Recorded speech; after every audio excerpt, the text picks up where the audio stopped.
আপনি বাড়িতে যে খাবারগুলি খেলে আপনার বাচ্চাটা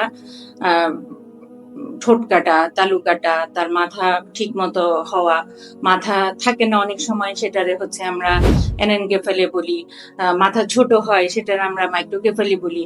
এই ধরনের হচ্ছে বিভিন্ন হচ্ছে জন্মগত ত্রুটি নিয়ে হচ্ছে মায়েরা অনেক সময় হচ্ছে আমরা বাচ্চা পাই। তো এগুলা থেকে হচ্ছে বাচ্চার জন্য আমরা ঘরোয়াভাবে কি চিকিৎসা নিতে পারি, নিজেদের চিকিৎসা নিজেরা কিভাবে করতে পারি, সেটার জন্য আমরা হচ্ছে অন্তত প্রতিদিন চেষ্টা করব যে একটা দুইটা কলা খেতে, একটা যদি পারা যায় একটা কমলা লেবু খেতে।